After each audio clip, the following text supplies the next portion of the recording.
Hello and welcome to another completely unsponsored episode of Saved by the 90s. My name's Adam Patterson. With me today is a guy who just signed up for HBO Max, Ken Bakley. Hey, Ken. Hello. Because Ken just signed up for HBO Max, we thought it would be fun this month to frame our theme around that and pick 4 90s titles that are currently available to stream on the platform. So get those Rokus and Apple TVs primed because this is Saved by the 90s.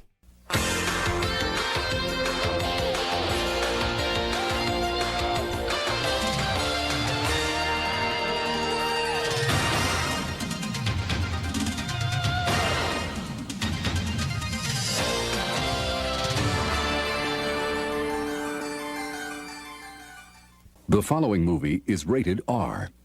Yeah, I just do want to say before we get started, that is the entire impetus of the show this week, is that since, HBO Max has now arrived at the point where it's made itself one of the most high-profile streaming services, I guess, I have parted with $15 this month, at least this month, probably not many successive months, just because it's another $15 going to another streaming service every month to become a subscriber to HBO Max. And I told Adam that, and I said, if whatever we're discussing this month is on HBO Max, I can add that. And then he immediately said, what if that was the whole month? And we had to do that.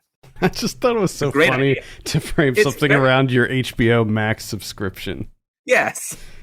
It is a very good idea. Now, I know that the reason that you signed up for HBO Max this month was because the Snyder Cut dropped, right? Oh, that's the reason. The Snyder Cut. I didn't realize that the Snyder Cut was coming out like 2 weeks after I started my subscription.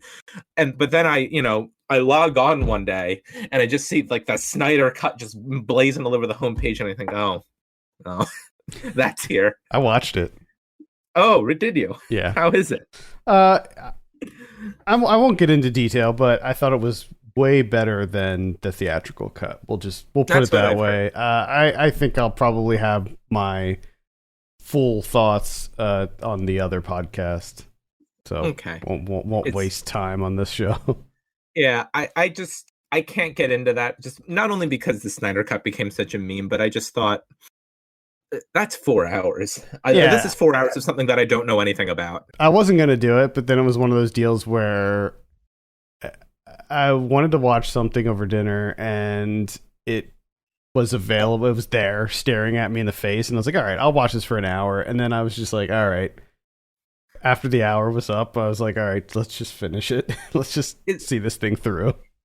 Is it in like segments, or is it just one 4-hour-long movie? No, it isn't. It's in parts. It's okay. It's presented as one movie, so it's not like episodic or anything, but it is in parts, so you can watch it in chunks. Okay. I'm sure you were all here for me to ask all of my questions about the Snyder Cut, because I never know what's happening anymore.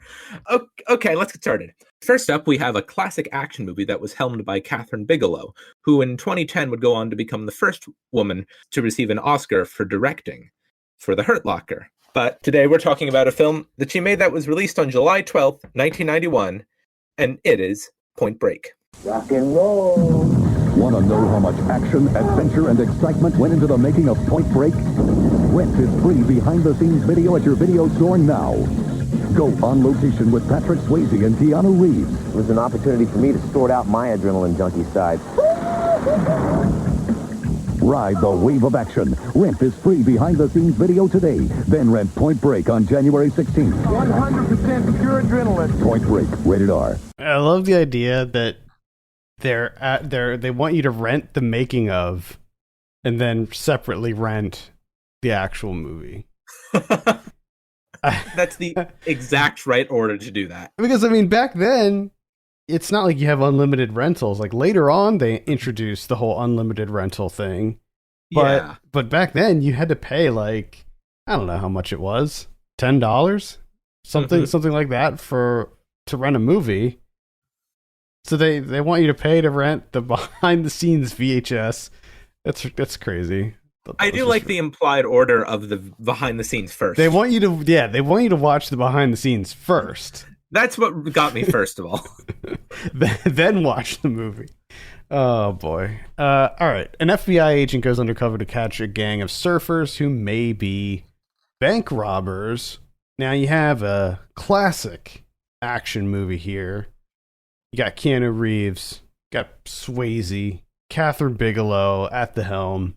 Mm-hmm. What a director. I love Catherine Bigelow, by the way. Mm-hmm. I've been meaning to rewatch Strange Days for like several years. That's one that for some reason that's one of those movies that I can just go back and rewatch over and over again, even though it's long. I really love Strange Days. But Point Break, man, this is a movie that I absolutely loved as a kid, naturally. I really loved action movies as a youngster, and this was right up there for me. I thought and to this day, I think that this is a classic action movie. I think that when you're looking at like the pantheon of classic action movies, I think Point Break is definitely on the list. It's very robust. I mean, it is just like, it just works. It's just it is a movie that fully believes in its premise and considers it from every possible angle that it can think of, and just goes complete, gives 100% effort to realizing it in every sense. I was reading some interesting facts about this movie, including the screenwriter W. Peter Iliff. He was working as he got paid $6,000 to write the script for this, and he was working as a waiter while he was writing this. So he was in his off time, he was writing the script for Point Break. One of those classic kind of Hollywood screenwriter stories. Yeah. So you have Gary Busey in here as well.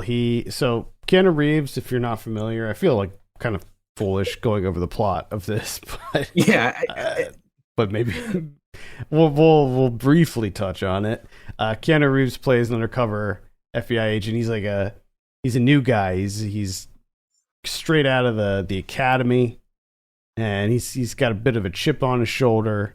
He gets partnered up with Busey, who's been on the force for like 2 decades, and he's grizzled and he's worn. And what a performance! Oh my god, maybe it's up there. This is up there for Busey. This may be one of his best performances. It's such a perfect role for him. It really is, because he gets to go a little bit wild in it. Yeah, like you get to see a little of the wild Busey, especially like at the beginning when he jumps into the pool and he does this little scream thing. I met Gary Busey before, and his son actually. I met both of them, and they're both absolutely nuts in real life. Like they're not putting on. I mean, they're putting on a show a little bit, but I think at their core, they're still just they're wild, man. Nice people though, very nice people. You have Lori Petty in here. She is a bit of a '90s icon. We have Tank Girl, League of Their Own. She's the love interest in this. We should consider her nominating her to our ongoing Saved by the 90s Hall of Fame, our honorary co-hosts, which could now include Lori Petty, David Krumholtz, and Devon Sawa. Yep. Yeah, Lori Petty was definitely huge in the 90s. She was in a lot of stuff in the 90s. Like big stuff too. You get a lot of fun little cameos in here too, like Anthony Kiedis from Red Hot Chili Peppers is in here. He plays like this other like Nazi surfer guy. So initially, so he goes undercover. Keanu goes undercover as a surfer to try to infiltrate these bank robbers called the ex-presidents. They all wear masks from ex-presidents, and he learns to surf and he gets in with them. Basically, if you haven't seen Point Break, but you've seen the first Fast and the Furious movie, it's that. It's pretty much what we're looking at. Is this a first time watch for you? Not a first time watch, as in I was watching it through from beginning to end, perhaps for the first time. I would not be surprised if all the pieces of it that I've seen, either in different contexts or in chunks on TV, probably added up to something close to the full movie, though. It's just one of those movies that its cultural impact was so substantial, and it's just such a perennial movie that exists that I am fairly confident saying this is probably the first time I watched it from beginning to end in one sitting. But also it's one of those movies where it still feels like I'm rewatching it. Yeah, you see a lot of clips from this movie, both in like film essays, like video essays and stuff like that, and in other movies like Hot Fuzz, I believe, is the one where they reference this movie a lot. And it's just, yeah, this is one of these kind of culturally ubiquitous movies that's just everywhere. I think everybody's seen Point Break at one point or another. It's on TV a lot, or I don't know if it still is. It used to be on TV a lot too. But well, that's the thing about movies on TV, is that the way the rights work is that they kind of go through cycles. Like a movie will be on, one particular basic cable channel 5 times a week for 3 months and then vanish, and then it'll come back. So hopefully we will. I don't think it's on a lot right now, but hopefully we're arriving at a time where we'll have another period of Point Break cable ubiquity. I mean, I guess if it stays on HBO Max, then it's always going to be available for us, that we can get our Point Break on at any time. In fact, I think that there's something that's lost with on demand, and the fact that you can watch whatever you want whenever you want. I think that there's a certain amount of discovery that gets lost in that, and I think that this is sort of similar to the video store dying off, and how and my like fond memories of going to the video store and just spending hours, literally hours, in the video store looking at every single movie on the shelf and like discovering the right one.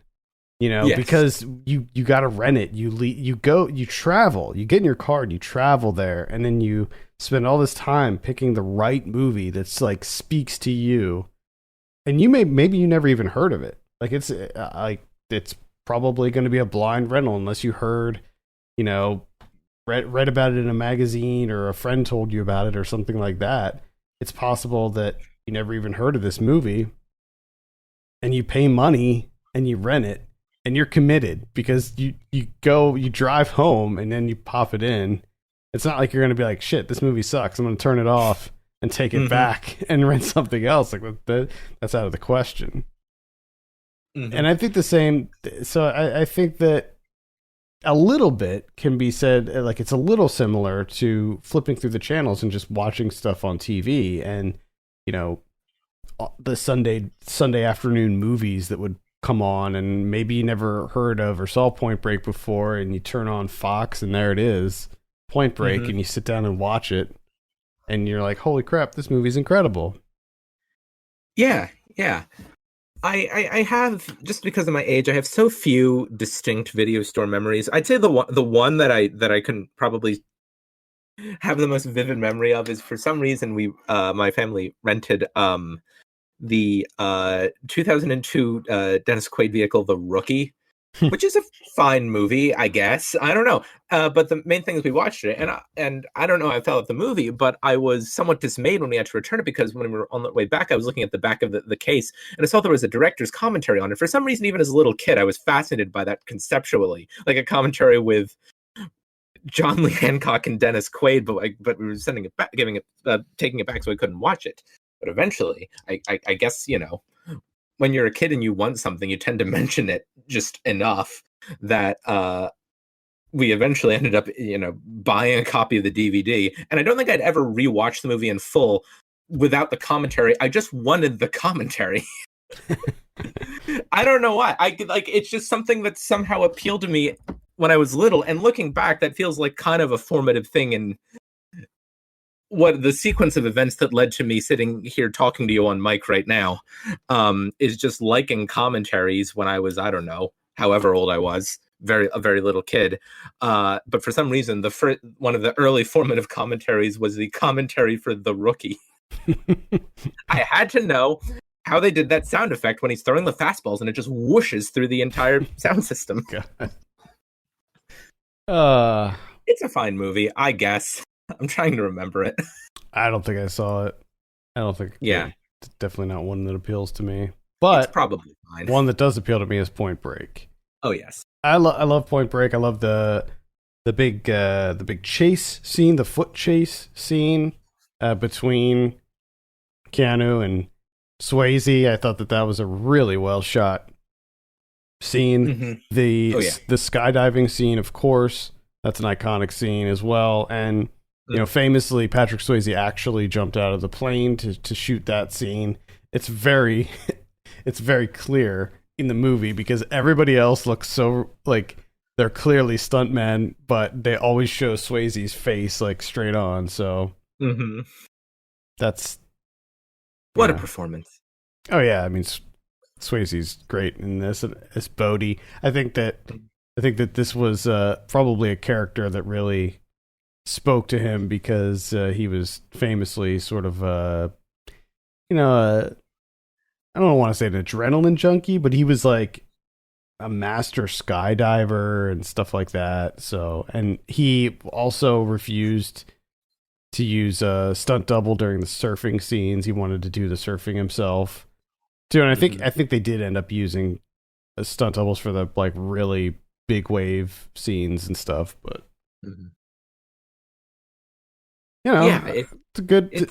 It's really solid, man. There's some car chases, there's some shootouts. It's got everything you want in an action movie. One thing that I liked about it was that at first Keanu's not sure if these guys are the bank robbers. Like after a false lead, he suspects that they are. He's like pretty sure, but. One thing that I like is that he almost catches them at one point, and so they know that he's a cop, but he's not entirely sure that they're the bank robbers. So I like that dynamic. That's what leads to the skydiving scene. There is that kind of tense, like push-pull of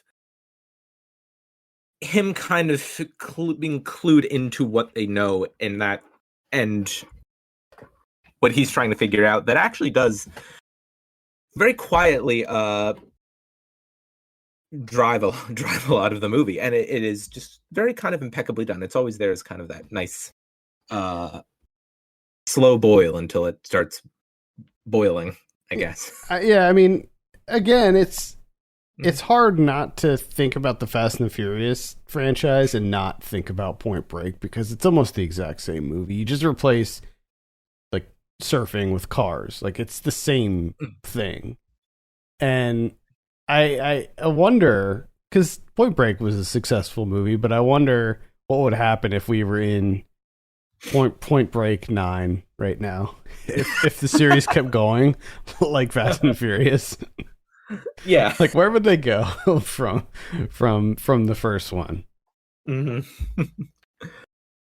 would have to come up with lots of creative ways to. I mean, I guess that they could branch off from surfing and do other, extreme sports. Obviously, that has to be. I'm just wondering at which sequel would be the parkour one, because that's the one that that's the one I'd want to see. It would be inevitable after a point, but I don't know. I feel like they could cycle through a few. Maybe that would be third or fourth. Maybe fourth. It would probably be more of a parkour, like a one scene that had parkour. Now, to be clear, but it's like a 20-minute sequence. Yeah, like a chase scene or something like that. Yes. That would have the parkour in it. I'm not making fun of parkour, really. Just to be clear, there were a couple good. There was what was this? There was a movie. There was a French movie it was an action movie, but it was all parkour, very focused on. I think it was called District B13 or something like that. That was a pretty cool movie. That was a parkour action movie. Anyway, they did remake this in 2015. I was gonna try to fit it in and watch it for the show. That happening, but I didn't. I didn't do it. Just didn't have the time because there's another movie that we're going to be talking about in a few minutes that has two sequels, and I wanted to watch those. So, I heard horrible things about Point Break 2015, and I think that's one of the reasons that I just avoided it, because when it came out, I had no interest in it because I did love the original one so much, and I just knew there was no way it was gonna come even close to this one, so I kind of just let it go. Mm-hmm. And just another fun thing I want to point out is that on the Wikipedia page for Point Break, on the cast list, it does not only list the the characters as they're referred to, but for the bank robber characters, also lists the presidents whose masks they wear when they're robbing banks. nice. So in an indirect way, the cast list says Patrick Swayze as ex-president Ronald Reagan. I love the idea that Patrick Swayze is Ronald Reagan. I can't think of a more abstract person to play Ronald Reagan than Patrick Swayze.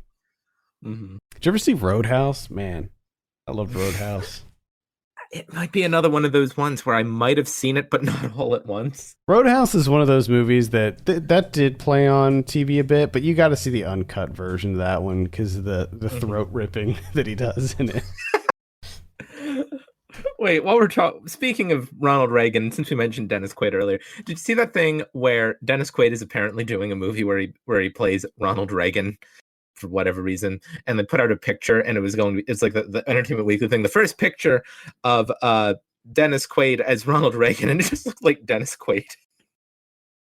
They were like, it was like, and here is in this transformative performance, Dennis Quaid is Ronald Reagan. It's just Dennis Quaid. Dennis Quaid wearing a hat. Yeah, I did see that. They didn't even I don't even think, at least according from what it looked like in that still, it didn't even look like they put makeup on him or anything. They didn't. It doesn't look. It just looks like Dennis Quaid. Oh boy. Anyway, right. Enough talk about Ronald Reagan. I don't want to talk about Ronald Reagan. No, we're done. We're done with that. Yeah, it's so I love Point Break. It's highly recommend this. It was fun to go back and watch this again. I've seen this a million times, so it was like one of those kind of warm blanket type movies. All right. Next up, we have an indie comedy that launched the careers of its co-stars Jon Favreau and Vince Vaughn. Released on October 18th, 1996 and directed by Doug Liman, this is Swingers. Critics say Swingers is the most fun you'll have at the movies this holiday season. I don't want you to be the guy in the PG-13 movie everyone's really hoping makes it happen. I want you to be like the guy in the rated R movie. Entertainment Weekly calls it a terrific new comedy. It's so exhilarating it makes you want to applaud. It's hugely original and laugh-out-loud funny. Baby, you are so money and you don't even know it. It's the year's most winning comedy. So how long do I wait to call? 2 days is like industry standard. Swingers, rated R. Well, how long are you guys going to wait? 6 days? Now playing select cities. A wannabe actor has a hard time moving on from a breakup, but he is lucky to have supportive friends. Usually when we're complaining about these plot descriptions, it's because they're too long and exhaustive. This one is short and not comprehensive. Yeah. I mean, it's true. Yeah. It's just, that's not, I'm just thinking, if I was asked to sum up this movie in a sentence, I don't know if that's the way I would go about it somehow. Yeah, I wouldn't either, but also Swingers is like one of those movies that's fairly light on plot. It's just about a guy just trying to get over a long-term relationship. That's pretty much what it is in a very 1990s Los Angeles. Oh, it is. It's so Doug Liman would go on to his next film was Go, which we talked about in a previous episode. These movies are just so singularly capturing like what my imagination would tell me that Los Angeles in the mid to late 1990s looked like. The great thing is, though, you have a movie like Go, and when you look at the 90s style of that movie and you compare it to Swingers, they're very different. Like Go is like a more glossy, like, oh, it's 90s rave culture. And then when you see Swingers, it's like, oh, this is the 90s indie film boom. Like that whole scene. Where and like when you look at Swingers and you compare it to Reservoir Dogs, I mean, obviously that's like referenced in the movie. And copied in the movie in a really great scene, or like Clerks, or any of these movies that were sort of part of that Sundance boom that happened in the 90s. Like, it just has that same feel to it, like just all part of that. Mm-hmm. And I really love Swingers, by the way. Like, to this day, I think that it's still a fantastically funny movie. But still, in a sense that I would say you feel like it still feels like a movie from the same, two movies from the same director, and just the way that he kind of lays out his world and his characters. Also, another similarity, Go also has a sequence that takes place in Las Vegas. If you haven't seen Swingers, this is written by Jon Favreau as well. And basically, he and Vince Vaughn play best friends. Favreau's going through the breakup that we mentioned earlier. And one of the things that his best friend does is decides to take him to Las Vegas, try to get his mind off of this ex of his who he left in New York. He just moved to LA to become a comedian, an actor. And the LA scene, or the Las Vegas scene, it opens the film essentially, but it doesn't really spend too much time there. But I think that it sets things up very nicely as to like who these people are. I think that it introduces the characters in a way that will allow us to be like, okay, so Mike is this very specific type of guy, and Trent, Vince Vaughn's character, is this other type of guy, and that's who we're going to be spending the next hour and a half with, or whatever. So I think that opening it with the Vegas scene was good. I liked that, and I think for some people who watch Swingers for the first time now could find some of the script to be problematic, just from a 2021 perspective, but I don't know. Maybe that's just me projecting. Yeah, I mean, I didn't like it quite as much as I think you did.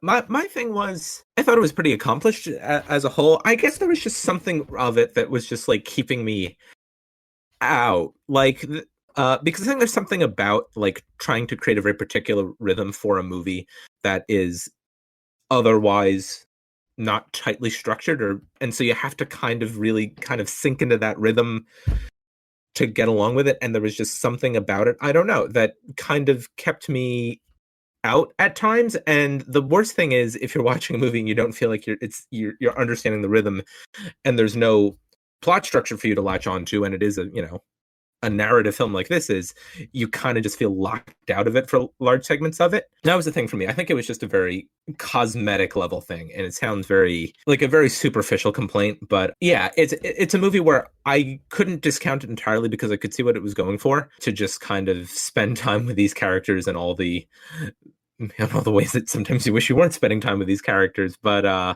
understood what it was trying to do on a philosophical level. I understand why this might be a bit too abrasive for some people, and some people might not like spending time with these characters. When I saw this movie, I was probably, I don't know, 14 or 15 or somewhere around that age bracket, where I was just like, these guys are so cool. To be clear, I was always Mike Favreau's character. He's the one you're supposed to like. I mean, Vince Vaughn's character as Trent is kind of a dirtbag. Like that's established early on, and I don't think that his character is ever glorified in anything that he does, especially how he treats women.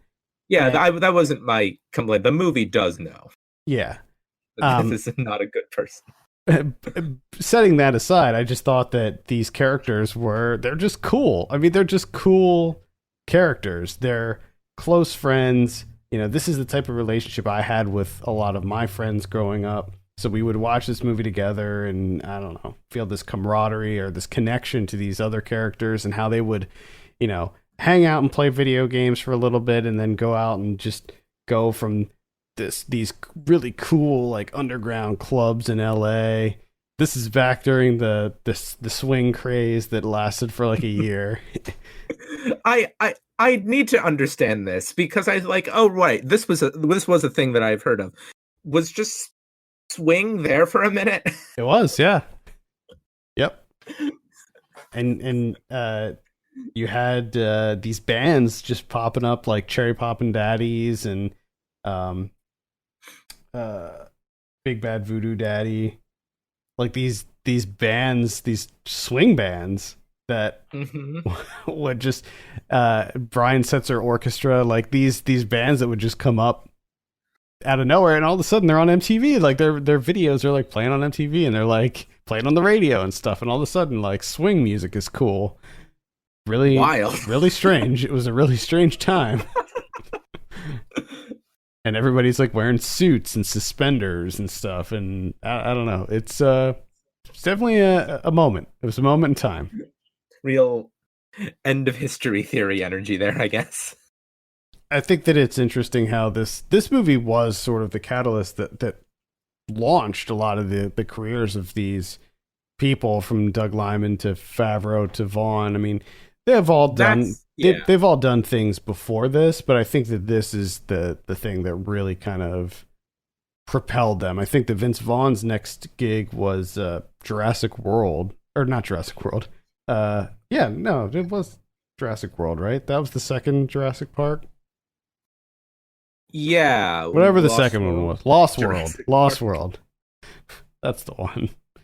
Yeah, I think that's definitely it is one of those movies where you go back and you look at it and you see people before they have started to really excel in their careers. And it's interesting because it does feel like a moment of something happening, although that is what we were saying about, I think that's what we said about Vince Vaughn when we were reviewing Clay Pigeons a while ago, which is not a good movie. No, Clay Pigeons was not a good movie. I don't know exactly what was going on with Clay Pigeons, but Clay Pigeons has this distinct feeling of of one of those movies that you watch and it was shot like 4 years before it came out. I don't know if that's true, but it just felt like it. Yeah, that just wasn't a very good movie. No, it wasn't. Jon Favreau would go on to make a movie called Made, and he wrote and directed that one. Mm-hmm. And Made is very similar to Swingers. I don't know if you've seen Made, but I think that whatever kind of like shortcomings you may have with Swingers, I feel like Made makes up for it. I actually like Made a little bit more than Swingers. It's a very similar story. It is Favreau and Vaughn. They're playing best friends, but they're boxers and they get involved in this like money laundering thing. But I like it a lot more. It sounds like something. Yeah. Peter Falk's in it, and he's so amazing in Made. Excellent.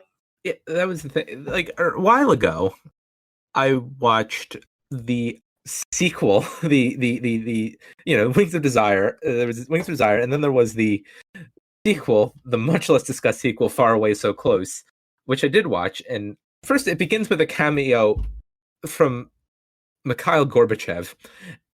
That's just how the movie begins, and then it's about 2.5 hours long. But I was watching, Peter Falk in it. Whenever you watch Peter Falk, you think we appreciate Peter Falk, but we could always appreciate him more. Oh yeah. There's never too much Peter Falk appreciation, is my position. You have Ron Livingston is in this. This was a pre-Office Space Ron Livingston in here. He plays a friend of Mike's. He's pretty good in it. You have Heather Graham in here as well. This was during, I don't know, Heather Graham might be someone to add to our list, our growing list of honorary co-hosts. Because Heather Graham was definitely on a tear during this time too. He's in another movie we're talking about this very month. Yep. I feel like if you show up twice in a month, you're automatically like one of our. I don't know about Heather Graham though, because I feel like she really hit her stride in like the early aughts. Like she just missed the 90s cutoff. Like I think by the second movie that she was in that we're going to talk about, like that's when she was really starting to blow up. But I don't. Yeah, I think I just feel like, if you're showing up in two otherwise unrelated movies we're talking about in a month, that feels like, sufficient saturation for me. Obviously, no one's going to beat like the Krumholtz episode. Nah, nothing could Was he beat the about 4 or Krumholtz. 3 of the 4? He's in, I think, 3 of the 4. Nothing could beat the Krumholtz episode. And we've talked about him like in 4 other movies in different episodes. I just like the look of this movie. It has that 90s that 90s indie look that I can't quite describe, but one that every time I see it, I'm just like, yes, I love it. Yes. Especially like when they do the Reservoir Dogs ripoff, and then when they do the Goodfellas ripoff, I think is an incredible scene, even though it's blatantly ripping off of Goodfellas. I know what you mean, and I completely agree. It's just incredible. So if you haven't seen Swingers, I would definitely recommend it. Add it to your list on HBO Max. We're not sponsored by HBO Max, but this whole episode is about HBO Max. So yes, add it to your list. I think that they have lists on HBO Max. Add it to it. On the next HBO Comedy Hour, George Carlin tells you what's different about the 90s. Poor people used to live in slums. Now the economically disadvantaged occupy substandard housing in the inner cities. Join George for his 7th HBO special and find out what's really getting him mad. You want to know what a moronic word lifestyle is? All you have to do is realize Attila the Hun had an active outdoor lifestyle. Catch George Carlin doing it again. Premieres Saturday on HBO. Our third title this month is another action movie, this time one adapted from the popular Marvel comic series. Released on August 21st, 1998, and directed by Stephen Norrington, this is Blade. You keep your eyes open. They're everywhere. A secret nation of evil. Tonight, the age of man comes to an end. A war to save our world. Blade myself killed as many of them as we can find. A hero who knows no fear. He makes the weapons. I use them. Wesley Snipes. Stephen Dorff. Blade. Rated R. Starts Friday, August 21st. Oh man, that soundtrack. We need to talk about the soundtrack. Oh yeah, start us off. A half vampire, half mortal man becomes a protector of the mortal race while slaying evil vampires. Anyway, this movie is amazing. Oh my god, yeah, it's so good. I freaking love Blade so much. I haven't seen it in years, and being able to, when you suggested it to add for our HBO list, I was like, yeah, I'm always down for some Blade. Here's the thing. Here's why I'm riding on such a, like, I watched this earlier today. I am still, here's why. I knew of this movie. I had been meaning to watch this movie. I didn't know I was going to say a single thing. I knew of the movie enough to want to watch it. I really didn't know a lot about this movie until today, and I am experiencing this in so many ways for the first time today, and I feel like my life is so much more enriched having done so. Oh man, I'm very excited for you that you got to experience Blade for the first time, and not only that, but like going into it somewhat fresh. I think that's even better. Like not knowing what you were in for with Blade. I think that when I watched it this time, I don't know how many times I've seen Blade, a bunch of times, but this time when I watched it, that opening sequence, the one that I'm sure that everyone listening is completely aware of in the club, the vampire club. I decided that like that is maybe one of the most iconic opening sequences of maybe any movie ever. Yeah. Like it's one that you will instantly remember. You will instantly know, like, hey, what happens in the opening of Blade? Like there's so many movies, like even great movies out there where you can say like, oh man, I freaking loved that movie, and I'd be like, hey, what happens in the first 30 seconds of it? And you'd be like, you'd have to like think about it for a minute. With Blade, you're like, nah. freaking blood showers in the club. Like exactly the scene. The two facts of Blade in the first 20 minutes. Blade is born, and then 30 years later, there is blood rave. Love it so much. That whole sequence, man. The blood shower sequence. As soon as the blood rave started happening, as soon as the blood started raining down, I thought, this is one of the greatest movies I've ever seen. And not only that, but like so they set it up. It's a great setup. You have Tracy Lords in there in what pretty much amounts to a cameo, luring this guy into this like secret club. And then the sprinklers turn on and they're just getting showered with blood, and there's like strobes, and they're like the blood is pooling on the ground. And then Blade shows up, and there's this incredible action sequence that kicks things off with him just ripping these vampires to shreds. And I freaking loved it. One of the first glimpses of what will come to mark, coming to this movie for the first time in 2021, the astonishing 1998 CGI in this. Yeah, yes. Which makes me like it more. There's some I mean, even to be clear, even when this came out in 98, it was like a little, we were like, okay, that doesn't look great. You can think of movies from the same year that had better CGI than this. But you could pick movies from like 1994 that had better CG than this. Yeah, I'd argue it adds to the experience for me. Thankfully, they don't overdo it with the CG in this. Like it's there. It's like like in Mortal Kombat or one of those other 90s movies where they sprinkle in, or maybe Spawn. I think maybe Spawn had a little bit more, especially in like the hell sequences, but where it's not like overused. This is back when like CG was like they were still doing as little of it as they could. With the Blade sequels, they start using the CG more, and it gets worse. So that's an interesting pattern. I mean, it's pretty glorious. The all of the action in this movie is glorious. The one-liners, Wesley Snipes just crushing it as Blade. Steven Dorff is Deacon Frost, the bad guy. What a performance! Deacon Frost. Like when you see Steven Dorff and you're like, what would a character name for Steven Dorff be? The first thing that should come to mind is Deacon Frost, because it just looks like such a Steven Dorff character name. Mm-hmm. I love Steven Dorff, by the way. I just watched that Hulu documentary Kid 90, the one with Soleil Moon Frye, where she recorded her entire life from the time she was in Punky Brewster all the way up until like now. And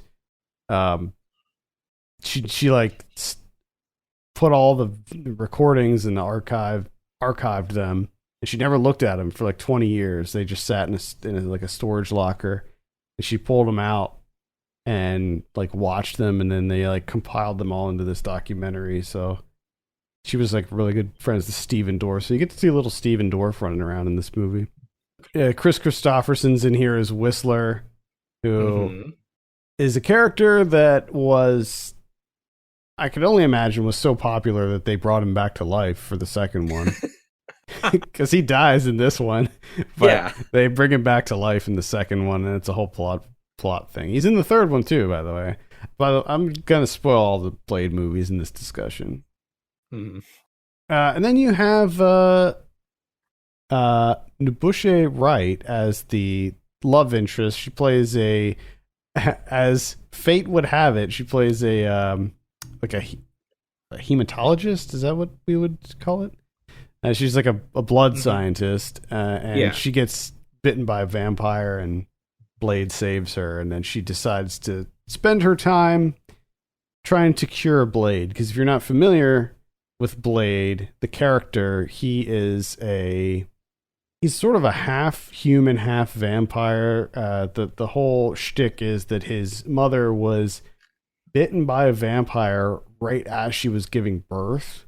So it's like he's a very rare type of half breed where he can walk outside during the day, but he has, super strength and healing, but he also has the hunger for blood. And Whistler has devised the serum to help keep the thirst at bay, but it's getting worse. So that's sort of one of the plot lines here. Donald Loge is in here as Quinn, who's sort of the right-hand man of Stephen Dorff, in a great sort of comedic relief role where he just keeps getting his hands and arms cut off and getting messed up real bad. He's great in it. It's such a good cast. It is Wesley Snipes in a tremendous performance, leading a cast of, I'm still trying to come up with the right words to articulate just how good a time I had watching Blade. Yeah, I mean it's great. I mean, start to finish, this is a classic. This is your classic R-rated, comic sci-fi action movie. Sort of on the same level as The Crow or one of these. This is another movie where when I see it and I see the look of it, and I think to myself, like, the movies just don't look like this anymore. Like, absolutely not. Everything these days is too glossy. It's too bright. Yes. Mm-hmm. Back then with these movies, and a good example that I think anybody can recognize would be Batman 89. When you see Batman 89 or any of the movies after that, like those sort of comic book style action movies, the darker ones, or like Darkman, the Raimi film, they all have that same look where the city, there's just steam everywhere. There's paper blowing in the alleyways. Everything is wet. Like the road is always wet for some reason and glistening.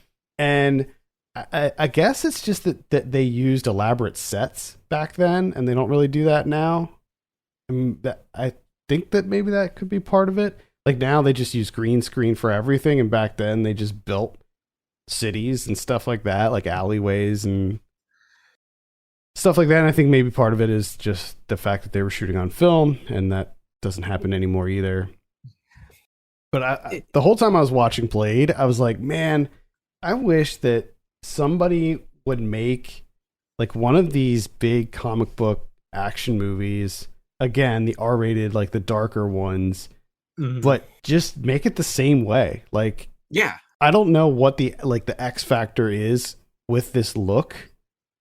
Maybe it's all the things that I mentioned, but maybe there's like something else in there that like I'm neglecting to think about. The way that it was color graded or something, but yeah, I think from my guess would be, I think the shooting on film is probably a big part of it. The just big, practically like physical sets is probably another big part of it. And maybe something about the lighting. Could be, yeah. Because you do get a lot of movies now that are kind of shot like mid-grade, like prestige network TV was shot 15 years ago. Yeah, it's like, and it just kind of all looks the same. Yeah, when it comes to like these big comic book movies or just action movies, it's like everything.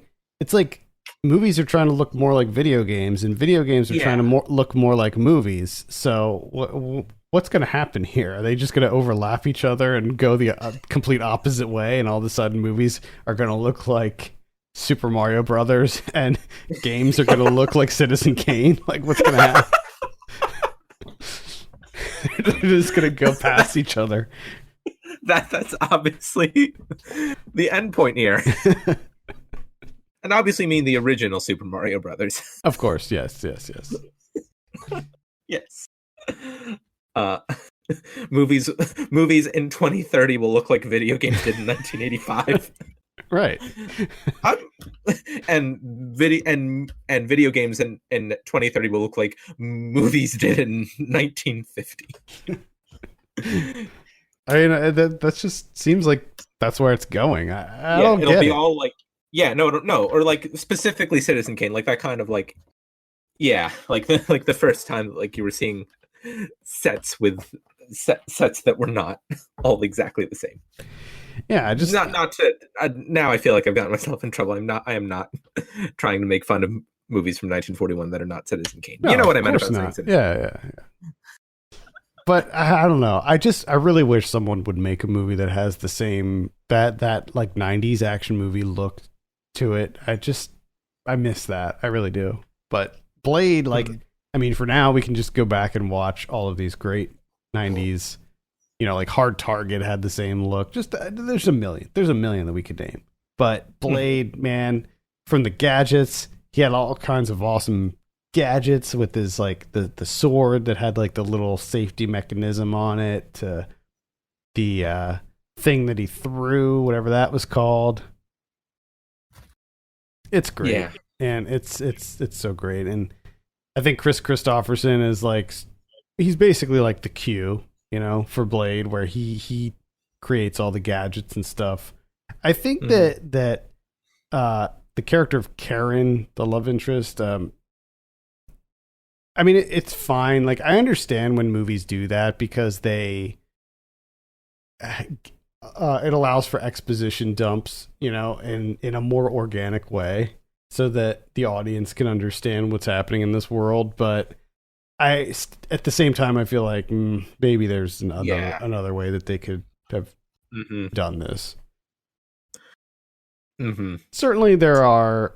If you want to nitpick Blade, you can very easily nitpick Blade, but I think that you would be doing the movie a disservice by doing that. Blade's a movie you just got to put on, and you just sit back, you listen to that glorious soundtrack with Mystical and MOP and New Order. That I know there's a New Order song in there.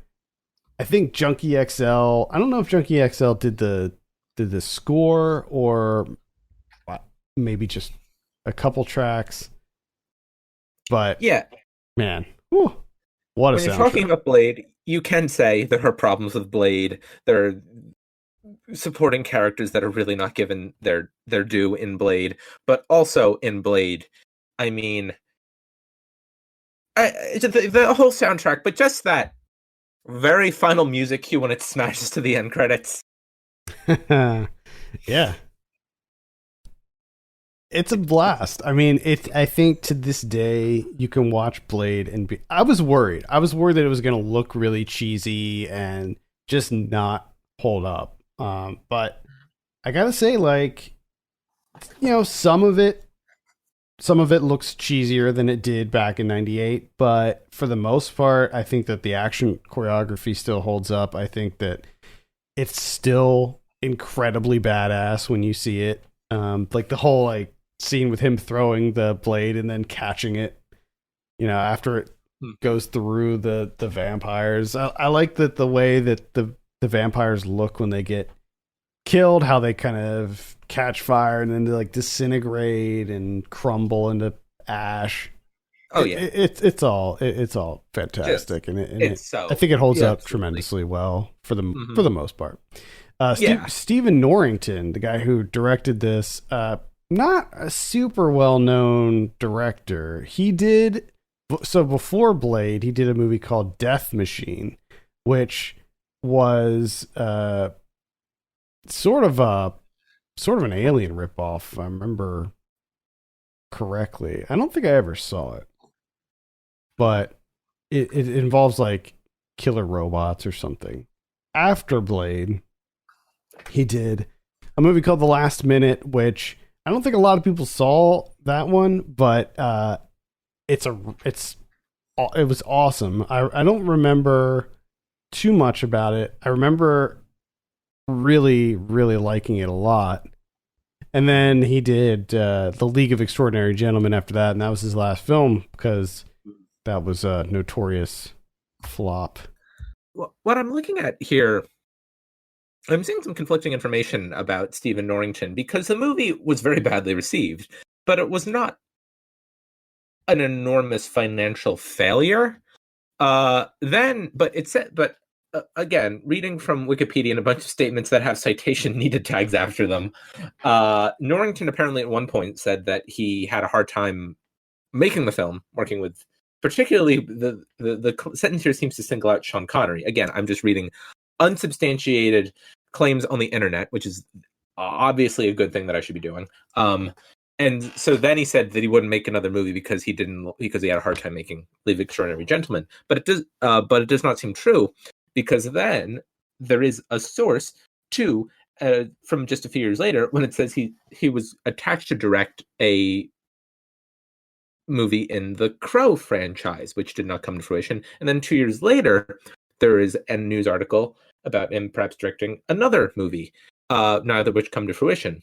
The last we hear from Stephen Norrington is in 2018, Stephen Dorff said that Norrington was making a film with miniatures at his own house. Dorff thought that the film would take Norrington another decade to complete, unquote. So... All right. Well... Okay. I mean, hopefully... hopefully he's doing... That sounds interesting. Hopefully he's doing what he likes, but just... Yeah. I think that he was... it looks like he's done, like, special effects stuff. It looks like he came from a special effects background. He did the robotics for that movie Hardware, which was the Richard Stanley one, which I enjoyed that, by the way. He also did the alien effects for Alien 3, which, say what you will about Alien 3, but the effects in that were really good. Mm-hmm. So I did rewatch Blade 2 and Blade Trinity in preparation for this, just because I only saw Blade 2 and Blade Trinity once each, because I hated both of them back then. Mm-hmm. Blade 2 is it's directed by Guillermo del Toro, actually. I think a lot of people probably forget that, but I did not know that. Yeah, it's directed by Guillermo del Toro, and it's very clear. Like, when you see Blade 2, you're like, oh, okay, I could totally see this being directed by del Toro. The plot of this is basically that there's this new breed or evolution of the vampire that is killing other vampires. And there's this, like, vampire squad that teams up with Blade, and they're going to take down this, like, new type of vampire. And there's more to it. There's some twists and turns here and there. But as I mentioned before, Chris Christopherson comes back as Whistler. It turns out that he didn't kill himself in the first one, which doesn't make any sense whatsoever. Okay. Like, it absolutely makes no sense. Or maybe it was like it was too late, like he'd already turned, or I don't know. I don't know what the story was with that. This one also has Ron Perlman in it. He's like the leader of this mercenary gang of vampires. Norman Reedus is in here. He plays sort of like the new Whistler, where he's like making gadgets and stuff. Unfortunately, Norman Reedus turns out to be a bad guy, which again makes very little sense in the context of the movie. And Donnie Yen is in here as one of the vampire squad people as well. Like I said, I really disliked this movie when I initially saw it, but I rewatched it today and I had a pretty good time with it. I didn't think it was on the same level as the first one, but the creature effects are outstanding in this. That's something I didn't remember at all about the first time I saw this. And like the fight scenes and stuff are all really great. So I definitely came away from this one thinking a lot more highly of it than I initially did back when this came out in 2002. Blade Trinity, on the other hand, which was the third and final one, not so much. I still did not enjoy Blade Trinity. This came out in 2004 and was directed by David S. Goyer, who did Dark City, which I don't know. He wrote Dark City. Did he direct it? He also wrote the screenplay adaptation for this film. He might have written all the Blades. Yeah, you might have. This one has Jessica Biel and Ryan Reynolds in it as Blade's two partners. Parker Posey plays the bad guy, so there we go. Yeah, got a little Parker Posey action there. I'm looking at this cast list right now, and I don't know who I expected to star in Blade Trinity, but it's not the people I'm seeing. Yeah, so you also have Natasha Lyonne in there. Natasha Lyonne, and she's on their team too. And then you also have Patton Oswalt, who is also and John Michael Higgins. Patton Oswalt is also part of their team. Yeah, it's definitely a strange cast. Not your typical what you would think with Blade. This movie doesn't sound good, but you're going to have to talk me out of seeing this after I've seen this cast list. So this one, basically is the return of Dracula. So Blade fights Dracula in this one. The thing is, like, it's not like, I certainly found it more entertaining now rewatching it for this than I did back in 2004 when I saw it. I think I saw this in the theater.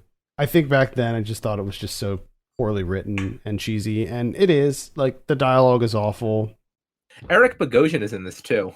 He's only in it for a very short amount of time, like one scene. I'm just reading off a list here. Yeah, he's only in it for one scene, so don't get too excited about Bogosian. I know. The problem with looking at a cast list is that you assume everyone's in it in a substantive way. Right. Natasha Lyonne. I'm just imagining all these people with equal screen time. Yeah. James Remar's in it too.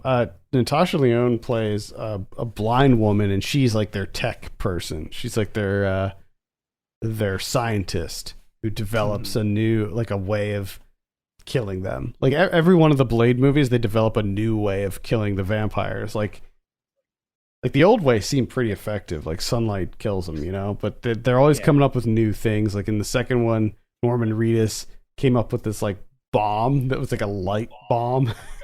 It was so ridiculous. It was like a light grenade. Anyway, yeah, unfortunately Blade Trinity is just not, it's just not very good.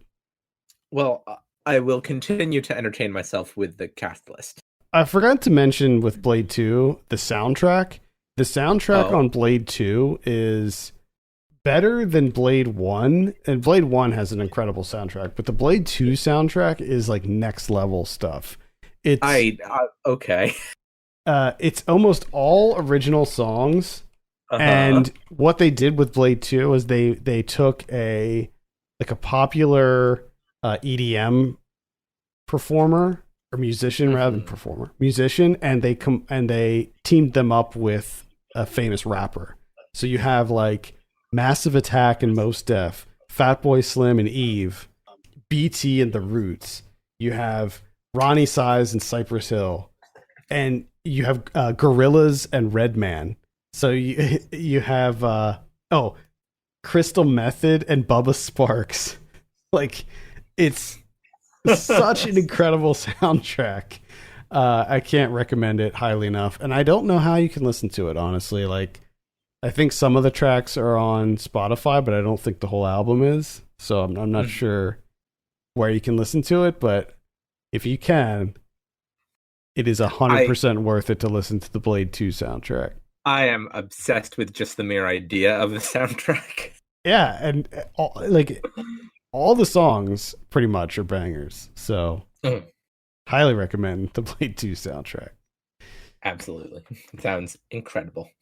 Are you excited for the prospect of a new Blade? I'm not sure if you're familiar with where they're at right now with the Blade franchise, but I didn't know much at all about the Blade franchise until today. So, Mahershala Ali is going to be the new Blade. Excellent. Which I'm totally down for. I think that's a great. See him in movies. I think it's a great choice.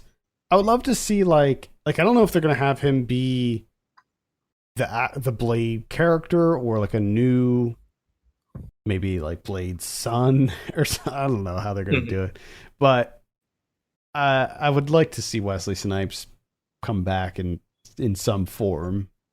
You know, I don't know, like a cameo or something. Just because I think that Mahershala Ali is going to do a great job with the character, but there needs to be some sort of like passing of the torch, I think. But of course, the one regret of making another Blade movie is that it'll be, if it's worked into the current wave of Marvel films, it's going to look more like other Marvel films. It's not going to look like Blade. No, it will not look like Blade. No. I mean, you could even see it like in Blade Trinity. Like even in Blade Trinity, it started to look. It was like way more glossy. Like it started to look different, and I think that's another thing that brought Blade Trinity down, is that it looked like garbage. I think on at least a conceptual level, I'm still quite interested in Blade 2. If for no other reason than because it coming out in 2002 means that while we don't get to talk about it obviously on this podcast, if there's anything that, it's fun to talk about 90s action and genre movies, but it's also fun to talk about early 2000s action and genre movies. Yeah, I mean, Blade 2, first of all, it's on HBO Max, so you can check it out on there. Interesting that that Marvel didn't snatch these up. I guess, are they like Warner Brothers? Like, how did New Line. So HBO has all the New Line stuff. You'd think this would be, yeah. I'm surprised that Disney hasn't. Well, I know that like Disney Plus doesn't have anything R-rated on it, I don't think, yet. That could be. I don't know if that has changed, but I know that initially it didn't. Mm-hmm. But I know that will change at some point, because I know that they're doing the new Deadpool, and that's going to be rated R. So, and presumably they'd put the other Deadpools on it, and so I would therefore assume. But they're not on it now, though. So but I guess that they'd be there eventually. Yeah, I think at some point. I think at some point Blade will probably move over. Yeah, I guess that if they're doing another Deadpool, then I guess around then they'll put the other Deadpool movies on there. And then I would guess if they're doing another Blade movie, then at some point or another the other Blade movies will find their way over there. Our final film this month comes to us from the one and only Frank Oz, a comedic genius in his own right, who brought together the legendary Eddie Murphy and Steve Martin for this comedy. Released on August 13th, 1999, this is Bowfinger.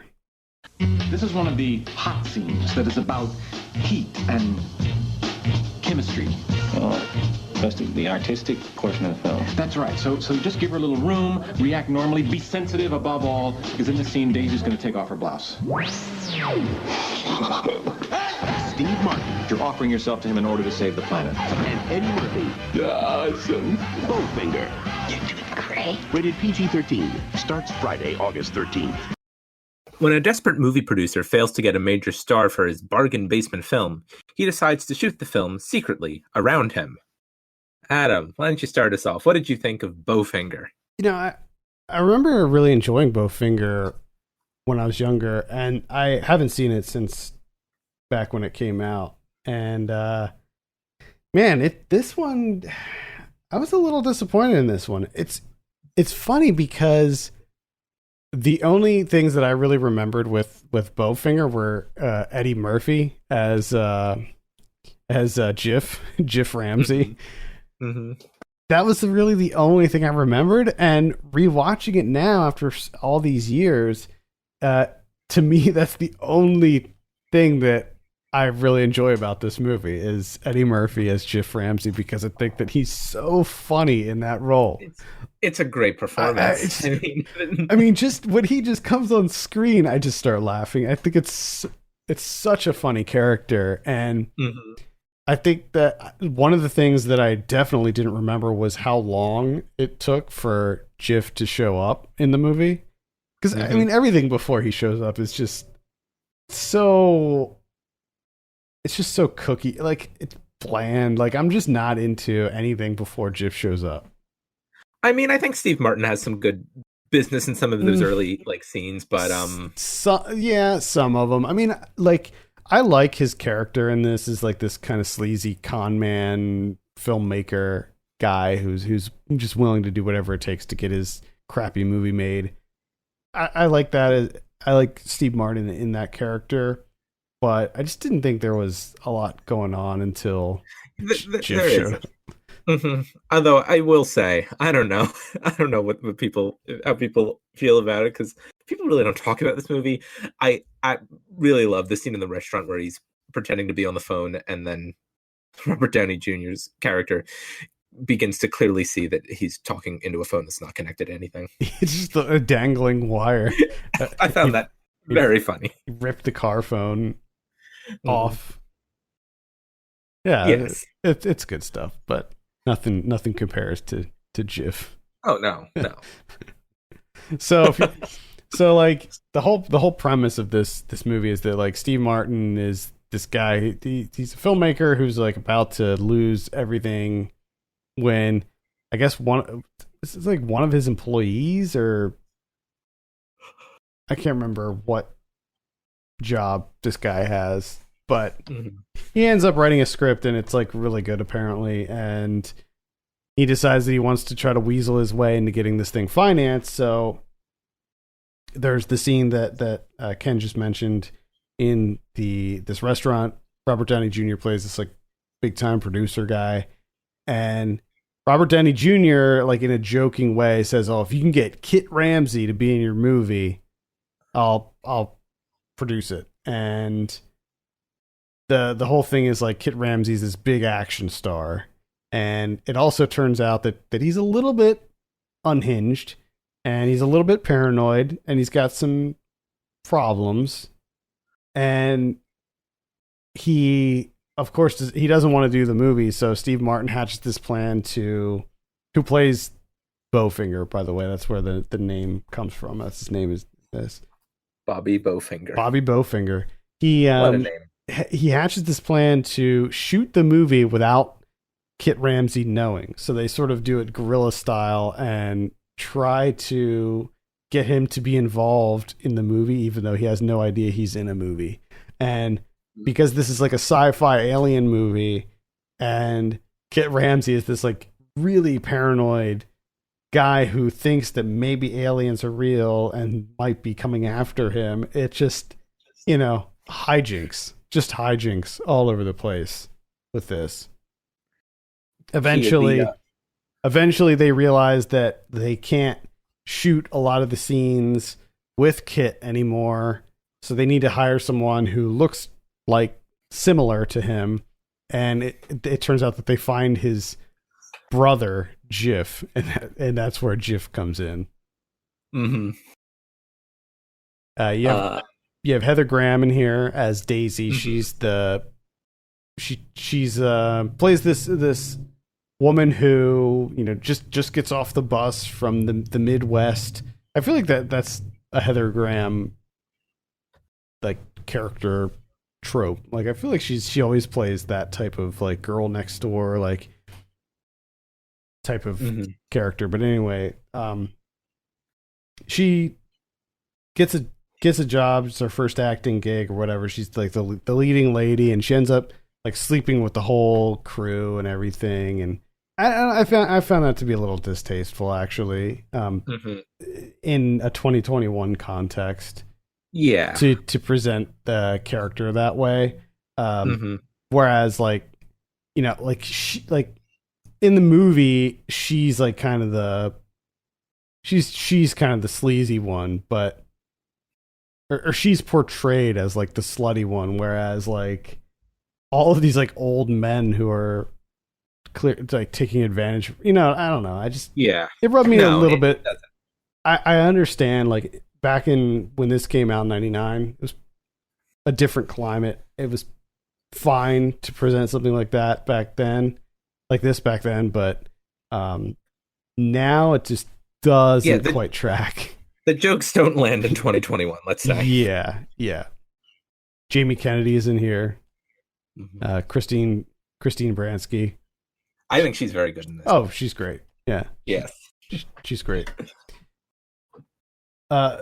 So it's fine. Oh, the other thing I didn't mention was that Kit is basically a Scientologist. There's this like we need to talk about this. Yeah, Like yeah. the source of his paranoia seems to be his membership, and driven by and large by his membership in an organization called, and this is such a great name, Mindhead.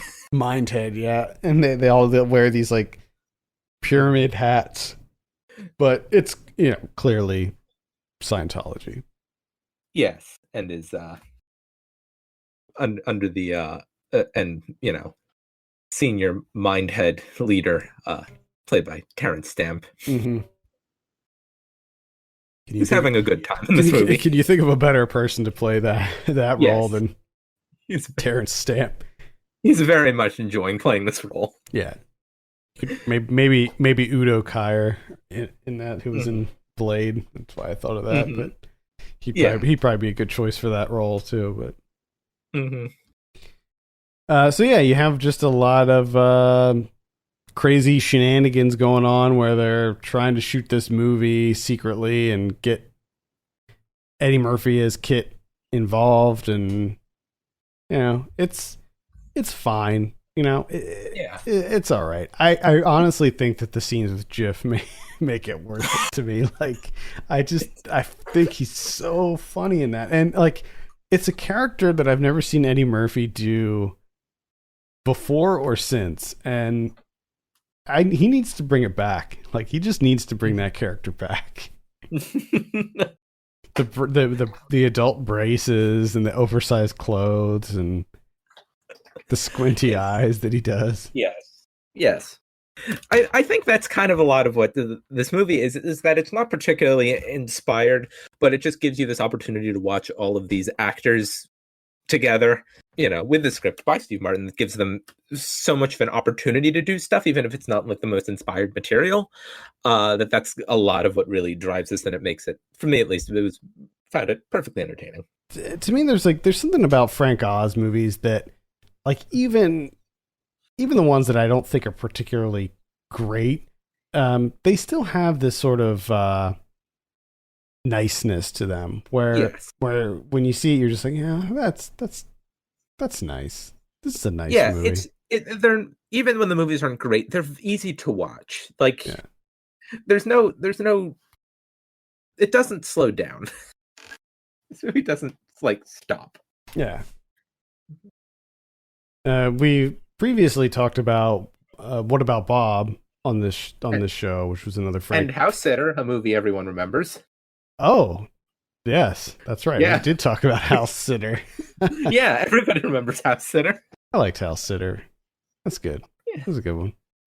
I seem to recall we spent most of that review talking about the house that it's set. Yeah, the awful, how the house was like not nice at all. And I think at the end of the point, we get, like, there was so little talk about House Sitter. I think we were just going through, like, or at least I was just going through, like, newspaper archives to try and find information about this house because we had so many questions about it. That's right. I remember. Yeah, I remember that. Yeah.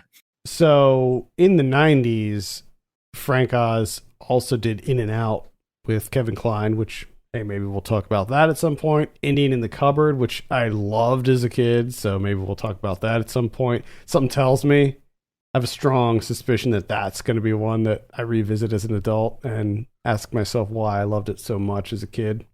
Yeah, Frank Oz is such an interesting director because he does so much, and like his work is so varied. Like he does Bowfinger, and then like 2 years later he does The Score, which is like this action heist movie with Robert De Niro and Edward Norton and Marlon Brando, I believe, in maybe his last role, or certainly one of his last roles. I don't really have anything else to say about Bowfinger. It's fine. About it, really. Yeah, it's fine. I mean, the fact that it's on HBO Max, it's maybe give it a look, but honestly, I would just skip ahead to the GIF stuff. Him crossing that highway, and the scene that we heard in the trailer when he has to do like a topless scene with Heather Graham, and just his reaction to that. Awesome. I can't disagree with you, but I just felt like the entire, I think it's almost at its best when taken like as a whole. It just kind of, it's easy to watch. And I kind of need that. I think we all kind of need that. Oh yeah, definitely. Wrapping up, when I started looking through HBO Max for movies, there's a ton of 90s movies on HBO Max. There's just a ton of movies in general on HBO Max. And I think that, their back catalog coupled with their original programming and the new movies that are coming out on there, like the wonderful Tom and Jerry, just kidding, that movie's awful. Have not seen it. Don't avoid. Okay. That's fine. I was a big fan of Tom and Jerry as a kid, so I thought I'd give it a shot. And boy, was that a letdown. The animation was cool in it. I mean, I'll give it that. Mm-hmm. But yeah, there's a lot of good stuff on HBO Max. So I remember when it was first announced, and I was like, "What the hell is this? I don't want this. Why would I want another HBO? Like, this is crazy."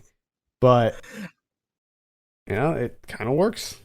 I mean, I still don't know all the I still can't keep track of all the names of the HBO properties and services, but I'm glad that I finally decided to go through with it and pay for at least 1 month of HBO Max. Thank you so much for listening. Let us know what 90s movies or TV shows you're watching on HBO Max, because there's a bunch of TV shows on there too. So maybe check out some of what I didn't even look to see what kind of 90s stuff's on there as far as TV, but maybe some good stuff on there. You can do that by sending us an email at 90s@filmpulse.com or on Twitter or Facebook at 90spod. And if you get a moment, please consider giving us a review on iTunes. That would be super helpful. For Ken Bakley, my name's Adam Patterson, and this has been Saved by the 90s. Bye, everyone.